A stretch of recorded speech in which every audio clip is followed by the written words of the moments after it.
Um, Hello everyone, welcome to this month's meeting of the Executive Board of the Greater Cambridge Partnership. Very lovely to see you all here. Item number 1, apologies for absence. Do we have any? Nick, don't worry, in your own time.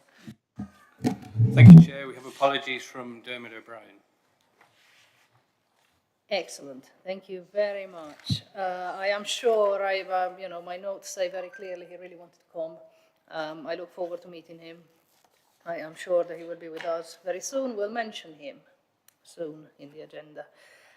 Item number 2, declarations of interest. Are there any declarations of interest on any matters on the agenda? Hi, Andy. So I consult for businesses on the Biometal campus, and I suspect it might come up today. Might it indeed? Definitely a non-pecuniary interest, but it's worth knowing I consult for companies on that. We will make a note of that. Thank you, Andy. And in case anybody thinks of any conflict of interest that they might have later on, please bring it up at any point at which it comes to mind and we can note it. Item number 3, minutes of the previous meeting. These are the beginning of your agenda pack. We read them, and are we happy to confirm that they are accurate? If there's any questions, can I have them now? I see none. I will move that those are accurate. Anybody in opposition, speak now. They are accurate. I will therefore sign them when I remember. In fact, let me sign them now as an accurate record of last meeting, which was in January. There we go. Hold on.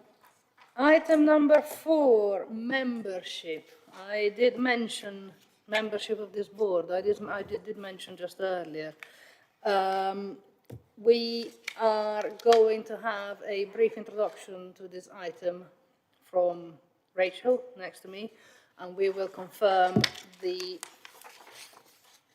following. As you know, the membership of this board does come to this board for appointment. Rachel, would you like to tell us what this item is about? Thank you, Chair. Yes, very briefly, as you noted at your last meeting, Andy Neely, who was the university's representative on the board, has gone on sabbatical, and therefore, as per standing orders, the university has made a new nomination, which is actually the person that is taking Andy Neely's role at the university as Pro-Vice Chancellor for Innovation. As noted in the apologies, that's Dermot O'Brien, and that's their nomination, so you just need to endorse that nomination from the university.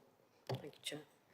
Thank you, Rachel, and we will repeat once again just how much we're going to miss Andy. He was a fabulous member of this board. I am sure Dermot will be equally brilliant. We are required under this item to confirm the appointment of Dermot O'Brien as the member of the GCP Executive Board representing the University of Cambridge. As a reminder, Dermot will be advising the board, sitting with the board, not voting with the board. Is everyone happy? I think everyone's happy, in which case Dermot is duly appointed. We're galloping through this, excellent. Agenda item number 5, questions from members of the public. Now, these were received by the deadline and are published from page 17 in your agenda pack. There are 4 public questions today, which are split as follows. We have got 1 question on item 8, capturing the wider benefits of the city deal, and we have got 3 questions on item 9, which is the city access programme. These are in your agenda pack, they're published on the website, and the board has seen them in advance. And as we usually do, we will invite speakers to come and ask us the question at the beginning of the relevant agenda item. So we move on to item number 6, feedback from the Joint Assembly. This can be found on page 18 of your agenda pack. We welcome Councillor Tim Dick, who comes to us as the Chair of the Assembly to report on what the Assembly had to say when they examined similar papers to us earlier last month, actually. Tim writes a report for us following the Assembly meeting, which is in your agenda pack, and the meeting was held on the 15th of February. We would like, as usual, to thank Councillor Bick, and we will take his report agenda item by agenda item as usual. Which brings us to the first substantive agenda item we've got, which is the quarterly progress report, and this is to be found on page 22 of your agenda pack. We will have an officer presentation to begin with. We will then discuss the Joint Assembly feedback on the same item, and we will then debate the item in the board. Niamh, would you like to take it away? Thank you, Chair.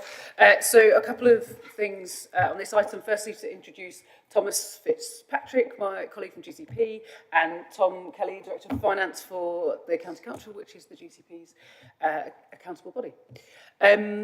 So a couple of things you'll see A to C on here that we're asking for, most substantive being agreement to the budget strategy. Two, I guess, things to note. You saw a future investment strategy in September and agreed that this is the kind of formal iteration agreement of that strategy, essentially. So it's as you saw in September now formalised.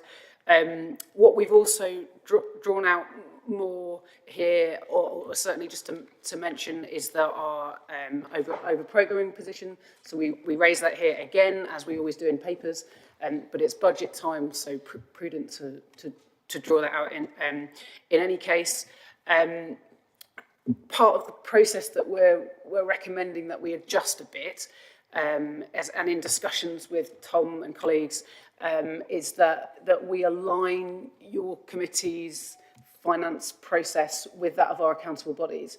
And what that will mean is that you receive budget papers in the autumn instead of in this cycle, which is currently March. So if you're happy with that, what that will mean in practice is that you'll get another set of these papers this November, and from then on annually each autumn, this autumn, and then annually each autumn from there on in, essentially.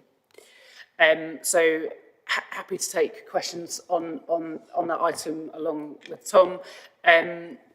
Just the second sort of thing here is around the AV project. You'll see it's noted in the paper that the technology provider who was on board is no longer, and there is now some process to move around to go through a procurement exercise to get someone on board. Again, my colleague Dan is here, who heads up that stuff and is happy to take any questions. The third thing, which is section B, is just a note around this committee's delegations around traffic regulation orders.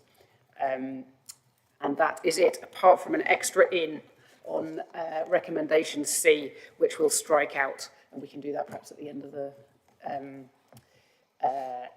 the item. It's a typo, with my apologies. Excellent, Niamh. Thank you very much. And thank you, Thomas Fitzpatrick, and welcome. And thank you, Tom Kelly, also welcome. Very, very nice to have you here. Now, before we discuss this, there are no public questions on this item, but before we discuss this, what did the Assembly have to say when they had a look? Chair, on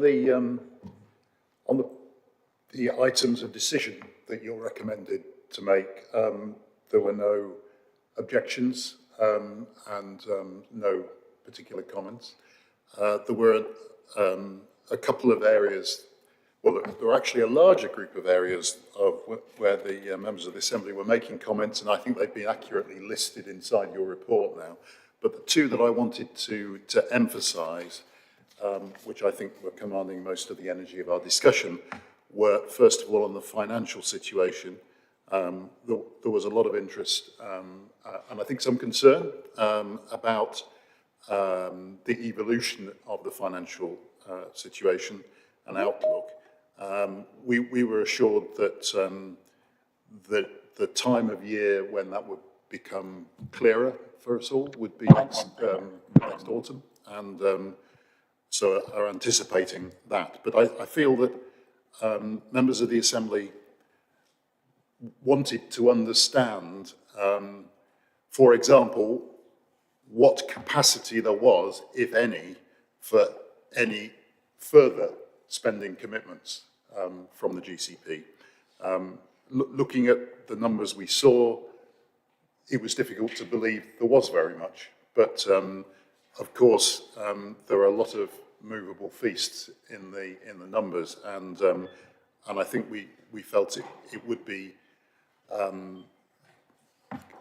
more efficient for, I think, all of our time in entertaining new items that are brought to us if we actually had a clearer frame of where we were and was there anything left, and or was it purely about following through the commitments we had. And I think that is something that they would want me to pass to the board. The second point that I wanted to highlight from the discussion were concerns about the position of the skills programme and what would happen to that after the committed funding that we've made to them runs out. Obviously, I think there's a lot of pride in what we've achieved through the skills programme, recognising that I think that we've achieved the committed objectives that were made at the outset, and we wanted that programme to have a sort of permanent legacy, even if it wasn't us that actually carried it forward. And so we were pleased that officers indicated that it would be appropriate for the skills working group to look at that over the coming months to ensure that there was a soft landing and a productive legacy for that programme. Thanks. Tim, thank you. That was very useful and very insightful. Having heard that, would we like to have any discussion of this around the board? And is there any questions for the officers, for each other, anything at all? Yes, Brian. Thanks, Chair. A couple of things. One very minor thing. On 6.1, in the mitigating action, it references the FIS of September 2024, but I think it means 23. Okay, so that's my pedantic point. The second is more to do with our financial situation with the overspend that the Assembly paid reference to. And I think I've said before, roundly, I don't have a good feel for where we're at in terms of that overspend, what indications it have. We've talked about that deficit that arising out of not being inflation linked in the original governance arrangement. So we're 160 odd million short of where we would need to be. So if you could think about that and give us some sort of response to the Assembly's question, I'd be really pleased. Thank you. Thank you, Brian. Who would like to take that? Yeah, I think that's exactly the sort of nature of the discussion at the Assembly. What we've committed to doing, and Tom may wish to add to this, is spend the next, we've already started it, but continue across the next 3, 6, 9 months, running through a range of scenarios in terms of a couple of things. So A, how we can look to reduce the deficit, if at all possible, so making cost savings across the programme where we can, which is prudent in any case. And the second thing is to look for where we can get any additional income, frankly. So we're having discussions around what that could look like, and where we think we may need to borrow money, understanding what the options are for any borrowing in conjunction with the accountable body. So there is more work to do to understand a kind of final position, particularly around some of our income, particularly around Section 106 income. So again, working with the planning authority, both the county and both of the district and the city planning authorities, to try and refine that position as much as we possibly can and is kind of realistic and achievable. There will always be some uncertainty around Section 106 income, so we'll try and get as close a position as we can, essentially. So interested to hear the conversation about borrowing and understanding where would the bank manager put your risk on that borrowing. Because I think that's a genuine question that says, you know, you've just talked about additional funding sources, but at the moment I don't see any obvious place arising that hasn't yet been determined. I mean, then that uncertainty has been added to really with the budget statement yesterday. No clear cut beyond something more definite in the autumn, on the autumn statement, for example. So perhaps you'd like to comment a little bit more about that and the risk of borrowing without a means of repayment. So we have to go through the exercise to understand what the sort of appetite is out there, but it's down to if we borrow, we have to borrow via our accountable body and follow the usual processes and procedures that any authority would have to borrow to fund a programme of this scale. We haven't gone through that exercise yet. Tom, you might want to add to that. Yeah. So what I would add is, I think at this stage, what we're contemplating is borrowing to finance the deficit, and in that sense, the county would refer to this as temporary borrowing. So we're not looking to invest additional new prudential borrowing to fund assets over the long term. We're looking to use borrowing as a cash flow means to enable the works to happen more quickly than if we waited for instance, developer contributions to come in. So it comes exactly back to the point that has been brought into focus around the certainty we've got of those developer contributions. And I think just more generally, I'd say we're pleased as an accountable body with the position we're reaching in this report, which is a shrinkage of over-programming due to some of the prioritisation decisions that the board has made and the certainty we've got about which programmes will progress. But we're straight from that onto the next set of risks, really, and we'll need to continue to kind of have that focus going forward. Thank you. Thank you, Brian. Is there anybody else who would like to speak? Is that a... Yes. Yeah. Yes, Mike. Two questions, really. First, it's just out of interest because the 2040 is referenced in this part of the agenda, and is it going to be anywhere else on the agenda? Because if it is or isn't, is there some value in having some sort of comment on what happened yesterday in the announcements made by Michael Gove? So that's the first question, so you can ponder that one. The second is much more specific about skills. And I note at the end of the report, you're talking about working with the CPCA to make sure the legacy is picked up. Peter by chance was at the CPCA stakeholder event yesterday, which was very interesting, but I was sat next to Anna Bailey, and you can probably guess why this question's coming, is that when will we get the report? Because if the budgeting's to be done accurately, I would have imagined the CPCA will have to have requests in by this autumn to make sure that the funding for the Form Future will carry on thereafter. So I suppose it's about the timing. I note that you're saying there will be a paper here, but it would be nice to know when, because time can go very quickly on this. Thank you. Thank you, Mike. Now, two things. I will let Niamh answer you on skills in just a second.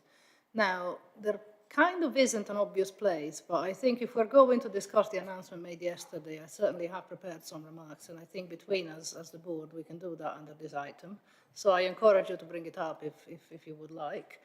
But we can do that as politicians in terms of, I obviously give license to our esteemed colleagues if they want to give their impartial perspectives on what happened yesterday. If they feel like they have anything they want to say, they are welcome to. It's probably not our place to grill them about what happened yesterday right now because, obviously. But we can discuss what we think are the broader implications under this item, which, again, if somebody's got thoughts, I will come right to you. And before we do that, Niamh, do you want to talk about skills? Yeah, sure. So we can bring you an update on where we think the CPCA are with their skills programme at your next set of meetings, which is in June. But just to sort of reiterate some of the discussion at the Joint Assembly, there currently is no budget for anything more on skills within this programme. You may choose to change that, but that's the current status. What I can bring you, what other partners and colleagues are doing, it may not necessarily be what you want it to be, though. So it's just worth bearing in mind that to sort of manage expectations. I think I understand the point you're making, but it would seem that if we're going to progress the work that we've done, if you like, after next April, we're going to have some discussions quite quickly with the CPCA. And the question is, you may say, well, it's not our responsibility, but then if it's not yours, and that's fine, whose is it, and when do we have those discussions? Because that needs to be taken to the CPCA, because so much good work has been done through the funding we've used, it would be criminal to waste it. Thank you, Mike. I saw Andy. Yeah, I was just going to finish off on the skills discussion. I actually listened to the Assembly this morning, so a bit late, but I listened to the whole thing this morning, and good discussion on budget and skills. I guess I take your point, Mike. Continuity of funding is really important. If you lose your continuity of funding, then you're stuffed, and we should be looking at that if we can't solve it. I was just, I guess, a little bit concerned every time I look at skills in some of my other roles. Everyone says it's a very crowded field. I think it is time for the CPCA to take it on, unless there is something specific to the Greater Cambridge area from a skills perspective that couldn't be delivered through CPCA. And I'm not aware of anything people talked about, construction skills and various things, but I think they are things which the CPCA should be taking up. But I completely understand Mike's point around continuity, and we owe it to that work stream to make sure it's handed over in an effective way, on the assumption, of course, the CPCA decide to progress on that particular avenue. They may decide on an alternative approach. Let's be careful about that. I think on the broader question, I'm less distracted by Cambridge 2040, which to some extent has a political element to it, but I would like to understand from officers, get their perspectives on some of the other announcements that were made, either now or in a short period of time, because it wasn't just about King's College Chapel pictures again. It was decisions made around water, funding for CSET and things. And I guess from my perspective, the reason I think it's here, because I think it does affect prioritisation, it does affect potential to progress the busway schemes. So it'd be good to get some initial reflections from officers on what they think. First views, bearing in mind it was only yesterday, and perhaps a process by which we can get a fuller assessment, preferably before the next board meeting, because we may need to reflect that within the agenda for that next board meeting. Thank you, Andy. Yes, Brian. There's sort of points of information really about the Combined Authority and their skills programme, because I'm rather detached from it, so I don't know if anybody can say much more about that, because if we've got something that we can back into, which I felt was the obvious thing to do, then I absolutely agree with Councillor Davey that we should push on with that, so that there isn't a gap and a scheme or two falls into it. I do agree with that, and actually it's only very slightly unfortunate because, as you know, there's somebody who has a standing invitation to join us, and that's the Mayor of the Combined Authority, and he's planning to be here. He's running from London at the moment, and he should be arriving any minute, I am told. We will welcome him when he comes, and whether there's any chance of getting a perspective on the skills programme, or we can invite him to give a more thorough overview next time we meet. I'm sure he would be delighted to do that. She's speaking for him. But it's possibly an opportunity for us to have this discussion with representatives of the Combined Authority officers as well, and maybe we can bring something back. If this is the desire of this board, it sounds very worthwhile. Is that something we can note down as something we can do? Absolutely. That sounds great. In terms of the question that Andy asked, Rachel, do you want to say a couple of words? Yes, in terms of yesterday's announcement, I was part of the briefing from Sorry, I was just going to say, if the mayor's coming, would it not make sense to wait until the mayor's here to have this discussion? What about the skills? Oh. We could, except I really don't know when he's going to come. And there's, we can bring it up again. It's on no item. I was just trying to which say means you can bring it up again. I was just trying to save us time, so apologies for interruption. Sorry, But Rachel. that's totally fine. So I'm looking forward to start with is an operational implications rather than strategic and vision. So, the operational implications from yesterday's announcement are good news for GCP, and I think does show that the work that we've been doing with partners to make a number of asks of government through this process has borne some fruit. So 3 papers were published yesterday. There's the case for Cambridge that Mike mentioned, and that does include an allocation of funding for 7.2 million for, I'm remembering this off the top of my head now, for transport infrastructure supporting the biomedical campus.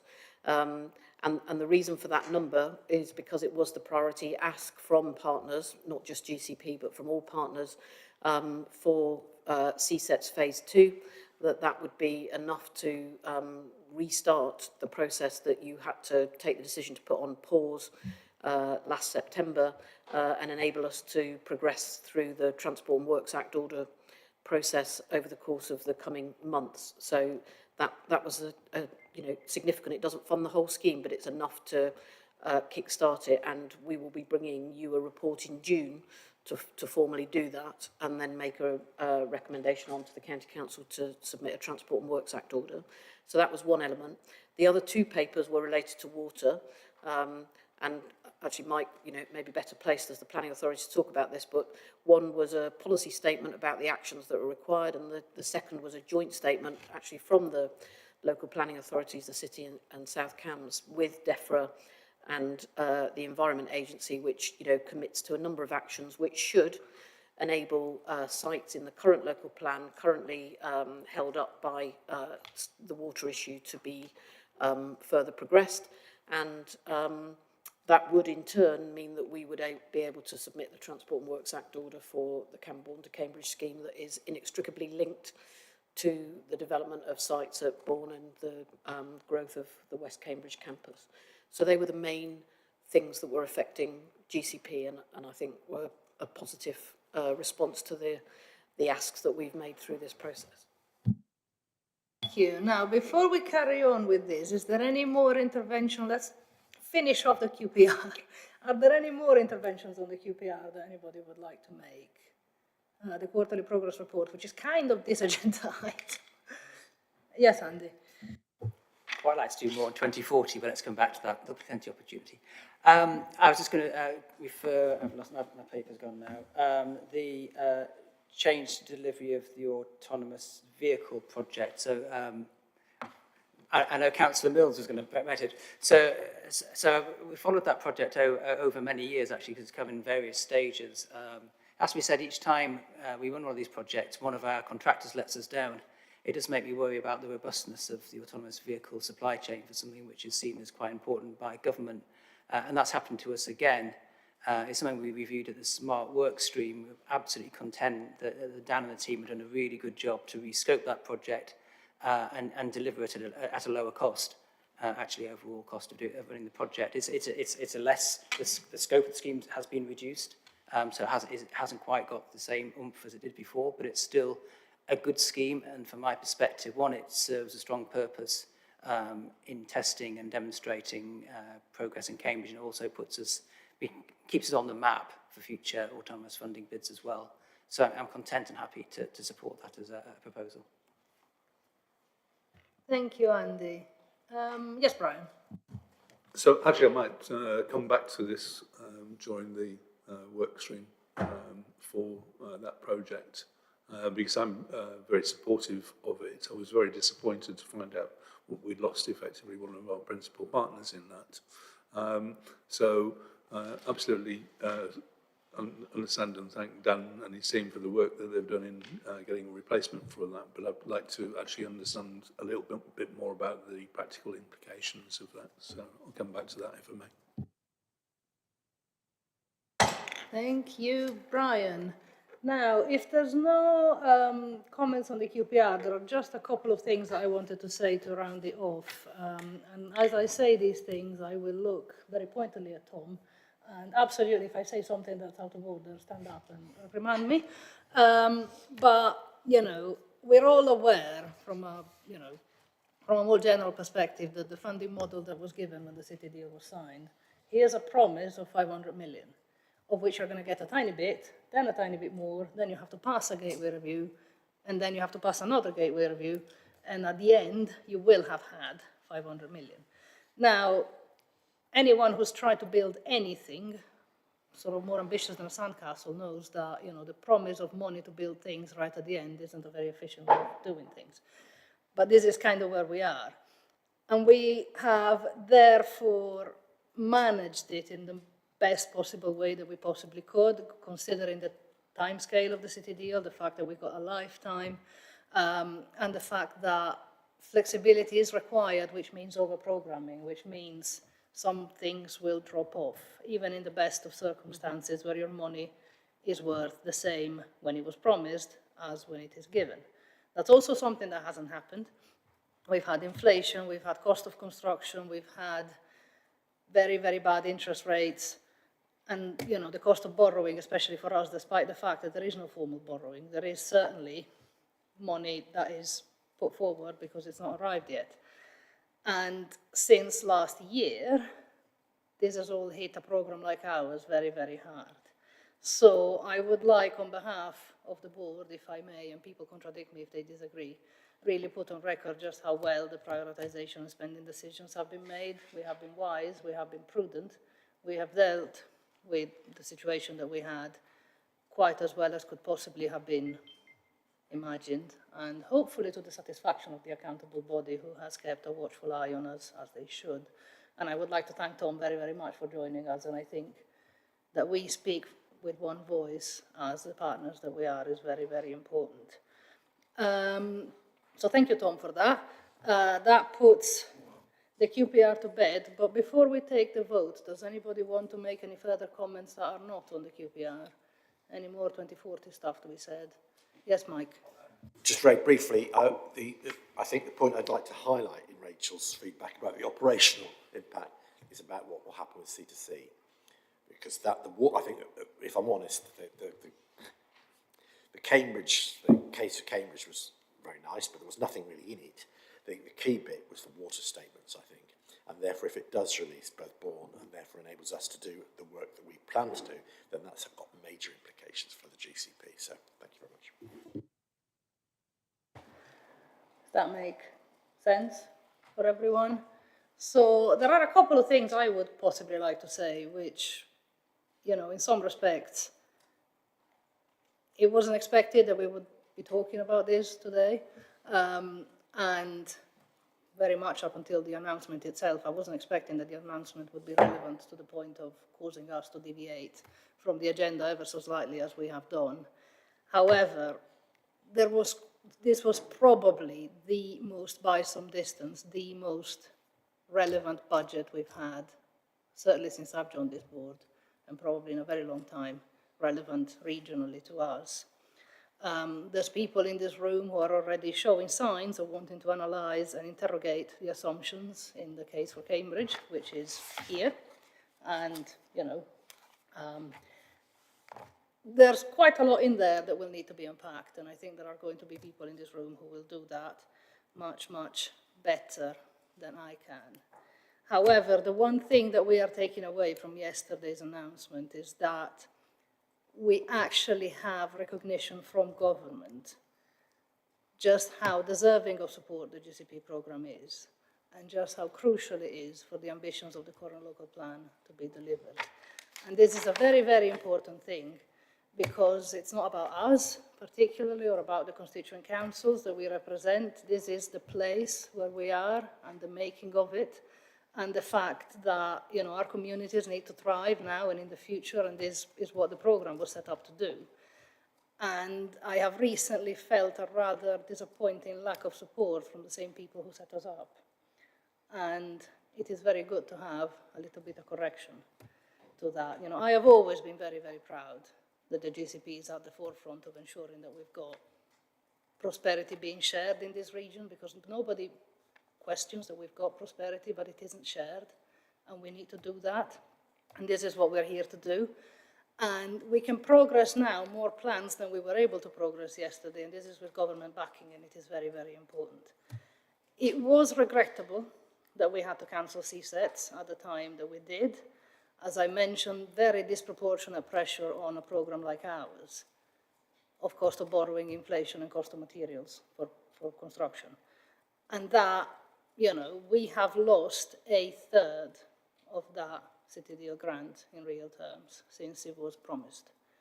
We are at 2/3 of what the thing was worth. And that has an impact on what you can build.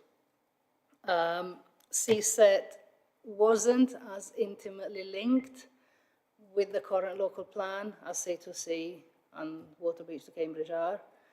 That was why we regretfully had to cancel it, because we couldn't afford to pay for it. But it is with great pleasure that we can now say that we can look at reopening it again, because the support it will give to the hospital and the research that is being done at the biomedical campus, those jobs which are very important, not just for the jobs themselves, but for the fact that lives are saved on that site, and we need to facilitate that. We were sent a man in Cambridge by the name of Peter Freeman. He's been very nice to deal with. He has recognised the importance of CSET to the life sciences, and he has joined us, he's joined our partners, he's joined us with the Trust, the Addenbrooke's Trust and the CBC, and everybody speaking with one voice that we need this service delivered, it's worth it. And I am therefore very, very excited to be talking about this again. I did mention this in my speech that I gave at the County Council a couple of weeks ago when I was presenting our budget. We feel too frequently in local authorities like we have to be pathetically grateful for the dollops that fall from the sky.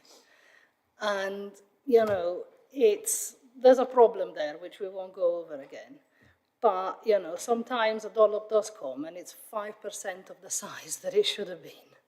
You know, we asked for 160 million for CSET, we got 7. Well, I have witnessed the amount of work and the good faith and the real commitment of the people on both sides of that negotiation that have got us to where we are. Fine, we've got 7, we'll run with it. So I would definitely like to put on record my thanks to everyone who managed to get us that money. Every cent is precious. And I am sure that there will be quite a lot of debate. And hello, Nick. There we go. I will talk to you and about you in a second. But before we do that, if there are any further comments or questions or problems, can anybody shout now? Otherwise, I will take us back. Yes, Brian. So if we're reviewing yesterday's announcement, I noted that Minister Gove wasn't on the front bench when the Chancellor gave his speech yesterday. And I noted that his announcement and the publishing of a case for Cambridge came separately from the budget. And what the Chancellor said was, here's 10 million, 7.2 was what you were asking for to get it to TWAO. So good, very positive. But that was all. And the rest, wait till the autumn. Well, by the autumn, we'll have either been through an election or be very close to one. And so it seems to me that there's an element of this that is a holding pattern until the next budgetary fiscal statement and or a new administration. And I think that unfortunately puts us in some doubt as to what might be there. I read the case for Cambridge, and really I didn't see a huge amount of difference, or certainly there was no more detail in there. There was no more practical detail in there. It was rich on rhetoric and very weak on practical implementations. I did say to Mike earlier, I felt that Gove's vision needed testing, I'm still waiting. For example, he talks about a transport system fit for purpose that might include tram, train, and anything else. We've seen those schemes that might. So, for example, the Cambridge Connecting Cambridgeshire, Colin Harris model. I think I did some calculations based on the inflation that we've been talking about, that was something like £800 million worth of project. You know, so the 160 million that we're asking for CSET is light by comparison. And it feels as though we're sort of clutching at straws here. If you want the growth that Gove is talking about, 150,000, 250,000 additional houses, you know, 160 million isn't going to cut it. Let's get serious about this if we are. I think that's fine for my commentary on what came yesterday. We'll take that. Yes, Mike. No. I swear to God, yes. Yes, Andy. So while we're doing our budget announcements, I think there were some positive things in the budget. For example, £200 million investment by AstraZeneca for a 1,000-person building on the biomedical campus. Also on the biomedical campus, the unlocking of the water should enable the oncology and children's hospitals to progress. And I saw, unrelated to that, a decision to progress the next 2 buildings on the south plot. So that's thousands of more roles coming onto the biomedical campus. Now, declaration of interest, it's more because I know more about it. I'm sure there's developments ongoing on the West Cambridge side and elsewhere as well. But it's to demonstrate there's a lot going on. We did get £3 million in the budget to support long-term health plans, and know our residents are particularly concerned about how a healthcare service is going to respond to this enormous amount of growth. So there's, there was still, the growth is still happening. I think we've discussed this many times before. And what we talked about, and business strongly support, is we need the sustainable infrastructure to go alongside that. And the magnitude of the business investments announced did not match the scale of the infrastructure investments announced. And that is quite disappointing, but I don't think it's the end of the discussion. I think it's the start of the discussion. The Cambridge Delivery Group is forming. We still need to know more information about that. And I think we should look more positive and look forward to working with the Cambridge Delivery Group so they continue to make the case themselves. We actually have the next agenda item is how do we ensure that the city deal captures the wider benefits and all those sort of things. Businesses are quite behind that. There's a new model of doing business, place-based strategies, not just worrying about economic growth, but worrying about your position within the areas in which you work and what happens with what you work. So I think business very strongly supports the work that's going on. The quantum of the 2040 plans are not something that business have particular view on, whether it's 50,000, 100,000 or 200,000 houses. There are different ways you can provide that housing over a smaller area or a much wider area. But for sure, at the moment, the investment that's going into the growth in employment in the city is not matched by the investment going into the infrastructure that we all believe is required. Yes, Mike. We now seem to have moved beyond the operational questions into a discussion about what we received yesterday. One thing I would to commentary on the back of what Andy and Brian have said. I think there might be more announcements before the budget, if I'm absolutely honest. The indications we were getting was that there might be some next week. Because, as you say, quite rightly, there's a distinction between what Gove said and what the budget said, although they are intertwined. I think, for me, it's, again, we probably all have slightly different inputs. So, obviously, for Nick, it's the Strategic Transport Authority. We obviously look after planning and water alongside our colleagues from South Cambs. So I think there's individual space to have our own responses. I think within that, I hope, though, that collectively, to pick up Andy's point, that it is positive but critical.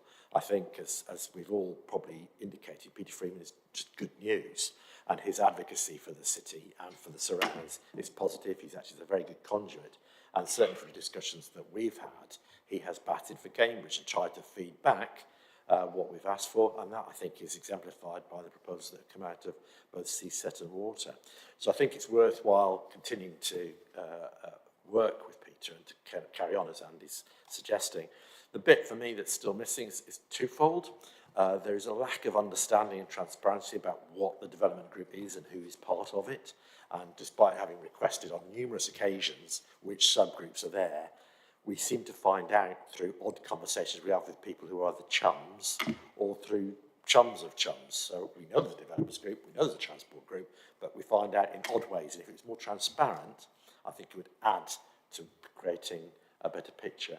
The second thing is, again, democratic deficits, or perhaps more importantly, the ability for residents in the city and South Cants to influence what they want to happen. At the moment, that's just a gap.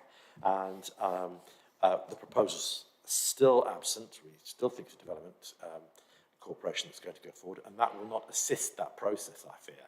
So it's how do we then start to look at what we do in terms of trying to make sure our residents have a voice, because the city's going to change quite dramatically over the course of the next 30 years. So I think, as ever with these things, there's good and bad, but I wouldn't disagree that at the heart of it, what Andy's saying is we've got to work with Peter and central government, particularly as I think this is going to go over and beyond a change, I hope, of government later in the year. We shall find out, won't we? Right, I think this will be interesting, and I dare say we will have further opportunity to talk about it. It might surprise people to hear that we still have to vote on the recommendation of the QPR, so I kind of suggest we do that now. And it won't be any more out of order to talk about Gove on the next item than it was on this one. So we are being asked to agree the multi-year budget strategy as outlined in section 14, including a detailed budget for 24-25 and the request to align the GCP's budget timings with those of the accountable body. The budget strategy will continue to be updated annually. We are being asked to note the delegation of authority to sign off the TROs where objections have been received to the Director of Transport in consultation with the County Councillor in the local area affected. And we are being asked to note the change to the delivery of the AV project and agree to proceed with the necessary procurements needed to support delivery. Do I have any disagreement on those recommendations? I see none. Shall I take them as carried? They are now carried. Thank you very much, everybody. We are now going to proceed to agenda item number 8. While Isabel readies herself, may I welcome Nick, who joins us from, I understand, a very exciting day already, and it's only about to get better. Nick is the Mayor of the Combined Authority, as everyone in this room knows, and he joins us because we work very closely together on the transport strategy for the area. Agenda item number 8, which is the second of arguably 3 substantive items on today's agenda, is a paper that's from page 68 of your agenda pack, and it captures the wider benefits of the city deal. Now, as has been hinted and not yet stated explicitly, we are approaching Gateway, and these are some of the things that we need to think about and put in order as we approach that very important milestone.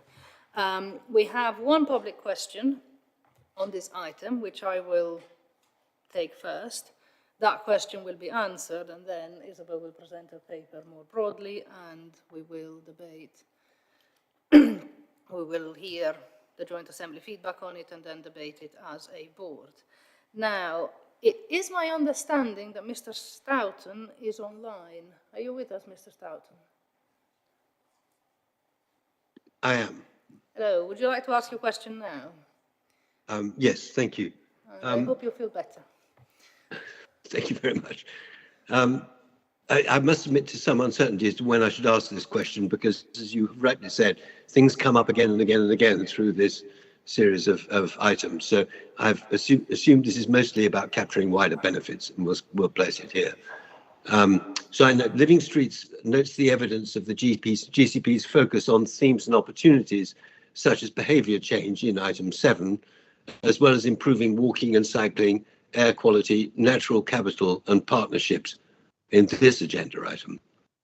The GCP board is being asked to approve a city access revised focus on making it safe and attractive to walk and cycle for everyday journeys, in item 9 at that time, with quick wins, including safety improvement, micro interventions, and working with communities on demonstrator projects on page 102. We welcome the greater status given to everyday walking, a hitherto neglected mode of local transport, and would remind the GCP of the positive economic, health, and climate impact of large numbers of people walking daily to work, to shops, to educational institutions, and for leisure. Almost all of us walk or wheel, most of us outside in the city centre. So we need safe local streets and journeys. Living Streets has documented in surveys and through our website, that's camstreetsforpeople.org, some of the challenges everyday walkers and wheelers face. That's footway obstructions, cracked pavements, flooding, unsafe crossing points, amongst a host of others. What we need now is action by the GCP to invest in tackling some of these difficult issues. In some cases, it could provide funding so the county council can act, as is currently being proposed with the ETROs for pavement parking in the city. So in moving forward, we need advice and guidance to enable community groups to propose well-evidenced initiatives, secure in the knowledge that they will meet established criteria. Otherwise, work and time will be wasted, communities will be alienated, and the commitment to promote walking will fail. Remember, walkers and wheelers will remain thin on the ground if footways remain unsafe to use. Will the GCP commit to provide guidance so we can help you to make these much needed changes? Thank you. Thank you, David. It was very nice to see you. Isabel, would you like to answer the question? Well, thank you very much, David, and thank you very much, Chair. So thank you for the feedback on the papers. And as you say, they do suggest that we explore what more could be done within the programme to encourage walking and wheeling for all of the positive reasons that you set out. And there is an opportunity to do more here, particularly on key routes, through quick wins, but also looking at some broader interventions as well. And we look forward to working with Living Streets and other community groups to identify suitable projects. We would then need to take those projects through the usual approvals processes, but we're hoping that we will have some the quick wins will be quick, and we will be delivering changes within the next 18 months. Thank you, Isabel. And David, you know, you will hear comments from the board as well, but we'll take those just a little bit later. So worth staying for the rest of the debate. Isabel, would you like to do the rest of the introduction? Well, thank you. So as the City Deal approaches its second gateway review, the government will do an evaluation which will look at how the programme supports local economic growth. But the kind of primary purpose why I wanted to bring this paper is because there is an opportunity to consider how that investment supports a broader range of impacts which contribute to the long-term prosperity of our communities as well as quality of life in Greater Cambridge. So the paper looks first at progress to date in delivering the City Deal against the original objectives, and then it goes on to look at opportunities for enhancing the environmental, social and community benefits of the investments. So looking first at progress, I won't talk through section 4 in detail, which details the projects that have been delivered to date, but they do include significant schemes such as Histon Road, phase 1 of the Chisholm Trail, the rollout of EV buses in Cambridge alongside our partners, as well as exceeding our apprenticeship targets, supporting world-leading innovation and enabling the delivery of jobs and homes through upgrades to the electricity grid. These initial projects, alongside the transformational busways and greenway schemes that are planned for the remainder of the programme, set the GCP on course to meet the deal's strategic objectives around unlocking Greater Cambridge's world-leading high-tech businesses, better targeting investment to the needs of our economy, improving connectivity and networks, and easing the labour market through investing in transport and housing, allowing a long-term increase in jobs. Greater Cambridge will only be able to grow and thrive if there's an increase in sustainable travel capacity, and that needs to be at the scale envisaged by the busway schemes, the public transport improvements and the new walking and cycling routes. But we also know that Greater Cambridge needs to continue to create, attract and retain its world-leading high-tech businesses. And to do that, it needs to be somewhere that people want to live, that values every member of the community, and that offers sustainable ways of living and access to nature in the face of climate change. So the main body of the report looks at how we maximise the benefits of the city deal by analysing the programme through a framework of 5 capitals: physical, human, natural, social and institutional. And this analysis shows there is lots already happening in the programme, for example on biodiversity net gain, improving air quality, providing new opportunities for people to access jobs, education and services, and adding social value to our projects. The complementary report that the GCP presents to government alongside the Gate Review will aim to tie this together and identify opportunities and makes choices at a strategic programme level where needed.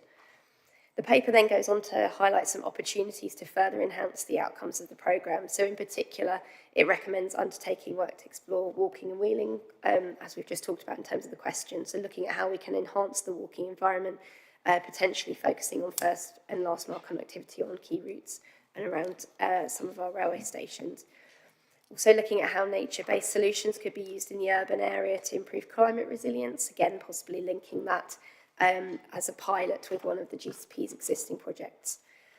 Another area is accessibility, so how could we work with our partners to improve the accessibility of Greater Cambridge for disabled people, for women, for girls, and for others who traditionally found it more difficult to take advantage of new transport infrastructure. And then finally around opportunities for delivering community infrastructure alongside our projects, including through the examples that are set out in the Greenways Blue and Green Infrastructure that was published alongside the paper. The paper is designed to facilitate reflections on the programme as we prepare for the Gateway Review and think particularly how we secure these wider benefits from the City Deal, but also the legacy the City Deal will leave in terms of quality of life and the foundations that it will build for any future investment package, linking in with your conversation, of course, around Cambridge 2040, 2050 as well. So the Executive Board is asked to consider the progress to date and the work that we've undertaken to understand the potential wider benefits of the City Deal and to agree to further explore the areas outlined in Section 6 that I talked about as well. Reflecting the Joint Assembly feedback, the Board is not being asked to endorse the Greenways GBI strategy at this time, but that will come forward as a separate item at your next meeting. So thank you. Isabel, thank you very much. I am sure there will be lots of questions for you, but before we get on to that, Tim, do we have any feedback from the Assembly on this item? Yes, Chair. The narrative is good on paper, but there were 3 points that a number of members spoke to, which are worth reinforcing, I think. The first was the point about walking and wheeling, and particularly reference to connectivity with railway stations and between greenway schemes, and people wanted to put those on the register as important aspects of the wider benefits that we can still secure. Secondly, on impact on inequality, and I think members of the Assembly will be pleased that you've accommodated that point, I think, in section 6.15.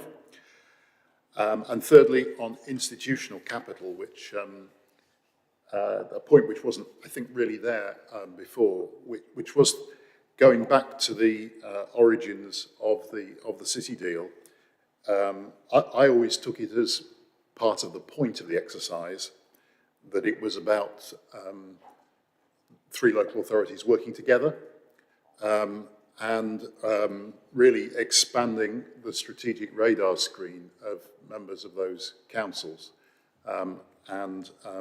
Although I can observe, along with everyone else, that still could go further and isn't perfect, I think alongside another measure that was committed as part of the City Deal, which was to have a joint local plan, which is obviously something that's in parallel to this, I think that we should register that is one of the wider benefits, that I think that there are more elected members inside those 3 councils who are more aware to what is really a single local economy and the geography associated with it. So that was a third point to bring to you. The other issue was in relation to the green and blue infrastructure strategy for the greenways.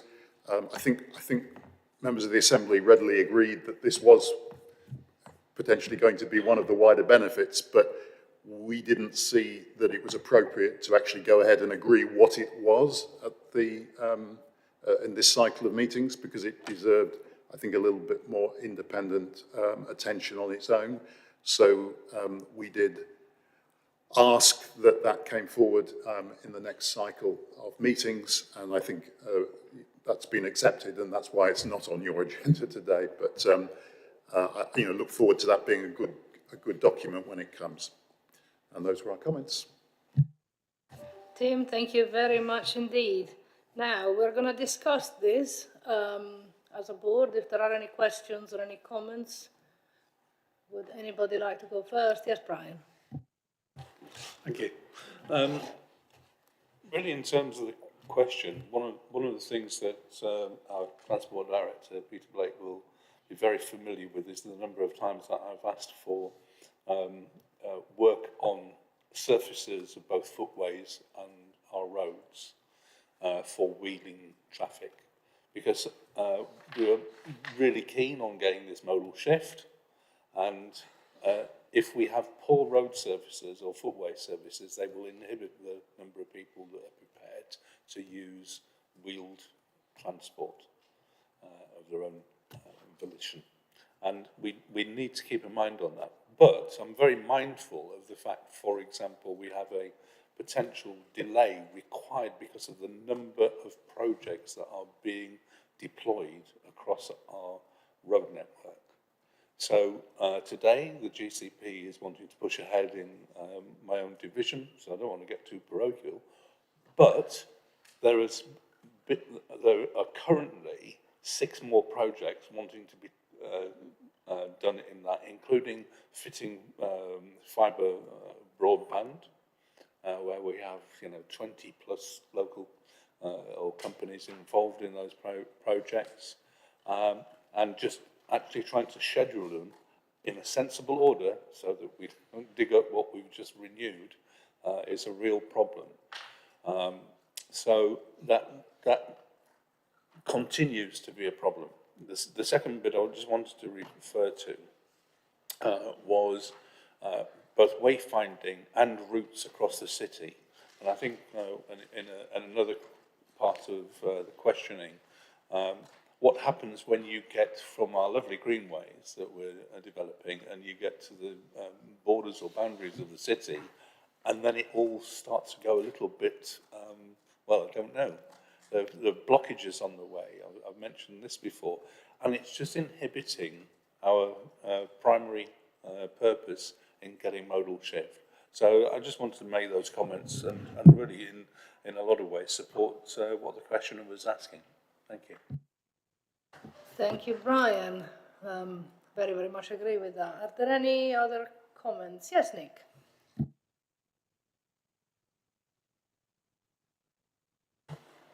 Hello, and my apologies, I was late. But as they say, better late than never. When was the last Gateway review? Maybe if you could ask that question. And the reason I say that is that I remember soon after I became mayor, I was involved in, I think, some sort of reviews about, I hadn't been in the post long, but it was about the working of the county council and then how it worked with the Peterborough City Council. And the reason I ask about when was the last one, because possibly this speaks to the part of the paper which is in where you talk about consultation and engagement, possibly even maybe options and emerging recommendations. There's not, I don't think, I have double checked it, I don't think there's any mention here of the combined authority. And it may well be that in the past, the working relationship with the GCP and the combined authority wasn't as productive, it wasn't as collaborative as it should be. But I would be arguing, and I see a hole, and this is not to be overtly critical, I think, because obviously things have moved on at pace over the last three years, and a willingness for this organisation to welcome the mayor and to have the mayor being welcomed to be part of it. So I kind of, it's a point I'd like to make, is that as this goes forward as part of you know, a review of how the money's being spent, we should arguably be celebrating better working relationships between the two organisations, hopefully a better alignment strategically around what you're trying to achieve within this programme. And I don't know if part of the process, when you know, people are looking at it, do we know if the combined authority will be consulted, and do you have external consultation of other partners? So that really the questions are, when was the last time this process happened?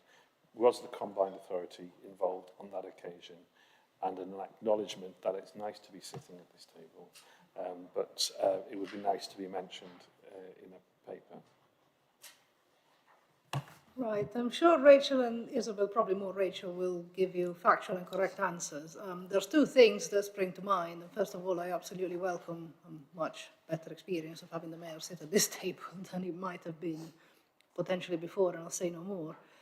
I am pretty sure that the last Gateway Review was a time before your election. And I'm also pretty sure, in fact, I know that our constitution was written before your post existed. So that's possibly why we're having to make adjustments very much post facto. But those adjustments are very welcome. Would you like to give the more informed version of what I just said, Rachel? Not necessarily more informed, Chair, just the factual answer is that the last Gateway Review was in 2020, so it's every 5 years, which is why we're just approaching the next one. And we appointed sort of independent consultants to do the evaluation. SQW are carrying it out, and they did it last time as well, although they were procured again and won it again for this Gateway Review. So they carry out a number of interviews with partners, and CPCA was asked last time and indeed is involved in this process.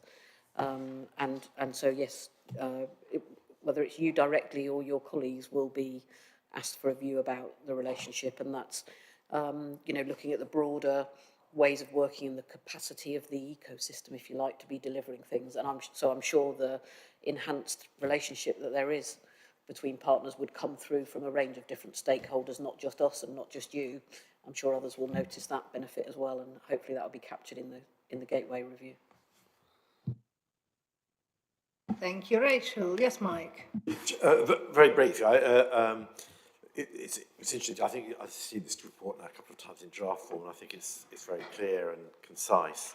I think the bit I suppose I still feel it's missing, but I don't know if it can go in. It's almost like the soft stuff. It's the bit about the institutional capital that Tim was sort of referring to. This work is not easy. This work is difficult, as has been. Every single project comes in for some sort of criticism from somebody. I'm quite right, I'm not saying there shouldn't be challenge, but I'm just saying it's not easy. And somehow the learning from that needs to come out, because as things progress, then there are going to be more and more programmes like this. And it's not dissimilar to the sort of flack that Nick faces, the combined authority, because there's always somebody who takes a view in. So if we're going to take this forward as a model of working, it's something about what learning is there in terms of being able to accept that this is not easy stuff, and that therefore if you're delivering a very expensive programme on real significant issues for the city, it's going to be tricky. And there's something in there that I don't know if you can capture it or how you capture it, but it needs to be acknowledged in a funny sort of way when it comes to a Gateway Review, because it's hard work. It is, and if it helps, I did make that point when I was interviewed. But, you know, things are the way they are, and sometimes, you know, there was no stipulation when we signed the deal that times for politicians would get harder. But it's all part of the job, really. Is there any other questions? I see none. I mean, for me, this is very much the beginning of a conversation, the beginning of a very important conversation. I don't want this paper to come up, wave its hands, be voted through and disappear. I mean, this is going to be the narrative that will accompany us for the rest of the lifetime of the city deal. It will be carried forward by the board. It will be born perhaps very much, you know, we sort of have to live and breathe these things because this is what we've been trying to do. The list of achievements in this paper is astonishingly impressive. I mean, doing this stuff is very, very hard. And we should not forget that. And the amount of hard work from people who have tried really, really hard to make these things happen really needs to be celebrated a bit more than it perhaps is at the moment. This is about jobs and skills and apprenticeships and housing and all these things happening in our communities for the people who live here.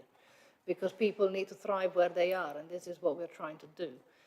And, you know, I don't wish to criticize any officer, past or present, of any authority that has ever existed. There's a certain way of writing these papers that doesn't make it sound quite like sometimes it should do, which is, you know, these are things that really will make people's lives a whole of a lot better.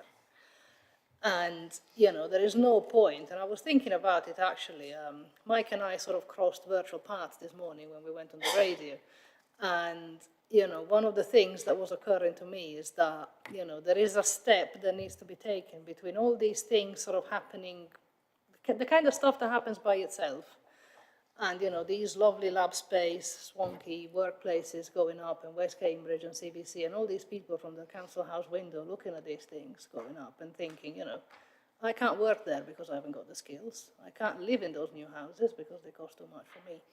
That's a bridge that needs to be crossed. And you do that by creating accessibility to that resource, which is what we really need to do. A hell of a lot better than we are doing, but without us, nobody's bloody doing it. So I would like that to be very much noted. And, you know, this is a very good narrative for us to take forward, and I hope that it will pop its head as part of every single paper we ever look at again between now and 25. If I have no more hands, then I will check that our recommendations are as follows. We are asked to note progress to date in supporting the achievements of the City Deal's objectives. We are to note the work undertaken to understand the potential wider benefits of the City Deal. We are asked to identify opportunities to augment and enhance these achievements, and to consider the proposals to explore further the areas outlined at paragraph 6.10 to 6.18, focusing on securing additional benefits from the programme. Do I have agreement that we have noted and considered these things? I will assume that I do. Thank you very much for that. Which brings us to the end of item 8 and to the beginning of item 9, which is an update on the City Access Programme. You are now on page 83 of your agenda pack. Thank you, Isabel, very much, and welcome, Lynn. We have got public questions on this item, which I will take first. There are 3. They each have the same time as every other public questioner, that is up to 3 minutes. And the first person to come up is Sarah Hughes from the Sustainable Travel Alliance. Sarah, welcome very much. Thank you for being here. Whenever you're ready. Thanks. So I'm asking my question on behalf of the Cambridgeshire Sustainable Travel Alliance. We're an alliance of 31 organisations active in the areas of transport, environment and health. The papers for this meeting state that any work on any revised proposals for the road network hierarchy review would be led by the Cambridgeshire County Council rather than the GCP. This is despite the Joint Assembly wanting to remain actively involved in this work and be given the opportunity to input to the same extent it would have if the work was being progressed by the GCP. And that's a quote from Agenda Item 6, feedback from the 15th of February Joint Assembly meeting. And the GCP having a vastly larger budget for such projects than the County Council. Incidentally, we asked the County Council on Tuesday how they would fund the Greater Cambridge Transport Strategy and when they would draw this up, and we didn't really get a clear answer. In order to deliver for their residents on their stated objectives, we believe that Cambridge City Council and South Cambridgeshire District Council should retain their voices on transport, including the network hierarchy review. Cambridge City's corporate plan states its #1 priority is to lead Cambridge's response to the climate change and biodiversity emergencies. Its second is to tackle poverty and inequality and help people in the greatest need. We do not see how it will achieve these objectives without taking action on transport poverty and emissions. South Cambridgeshire District Council's business plan states it will put the heart in South Cambridgeshire by being green to its core and growing local businesses. We cannot discern how it can meet these aims without addressing transport issues. At February's Joint Assembly meeting, Councillor Thornborough asked where people using the greenways will go once they've reached the city, and Councillor Shaler asked about making space for buses, two issues that make cheaper, greener transport less attractive or impossible to embrace. These are specific examples of problems you can address through a network hierarchy review. So our question is, will the GCP vote to retain the road network hierarchy project so its constituent councils are better equipped to translate their commendable policies into effective action? Thank you, Sarah. When there are multiple questions, I will take them all and then we will have responses. So don't go anywhere. And even after the responses have been given, I know that there will be further mention of your questions, so don't go anywhere even after that. The next person I have got on my list is Mary Wheater, who is here on behalf of Windsor Road Residents Association Committee. Thank you for joining us, Mary. Whenever you're ready, you have 3 minutes. This is particularly pertinent to agenda item 9C.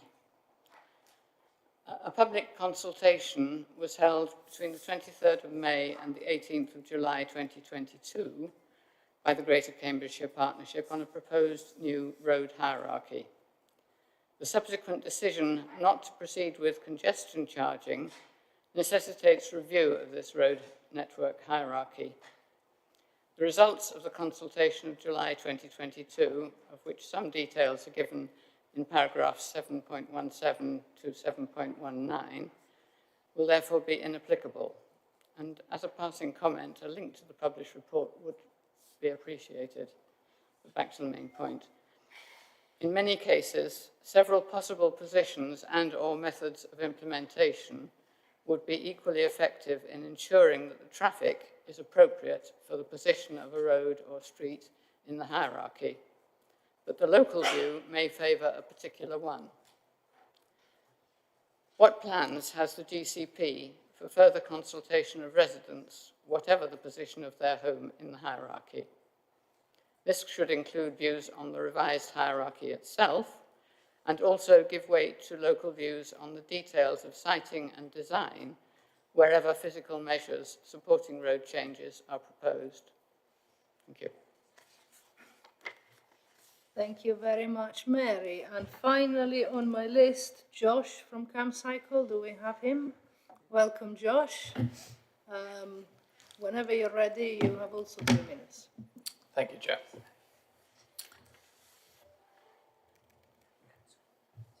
Time is running out to plan and implement city access projects, which are urgently needed to address transport issues in the city and beyond, including reducing pollution and carbon emissions, improving safety and transport equality, and providing everybody with better transport choices. It's been 2 years since the GCP consulted on a revised road network hierarchy, and there's still no clear analysis on this result. It's been 10 years since the County Council last published a transport strategy for Cambridge and South Cambridgeshire, and very few of the objectives from that have been achieved. We don't need another strategy. We need faster implementation based on a wealth of data already available. In addition to the GCP's active travel routes and corridors such as Histon Road, Milton Road, Hills Road,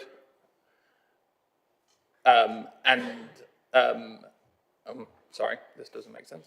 And the integrated walking and cycling networks required more quickly implemented quiet routes achieved using quick wins such as signal changes at crossings, modal filters, and changes to parking.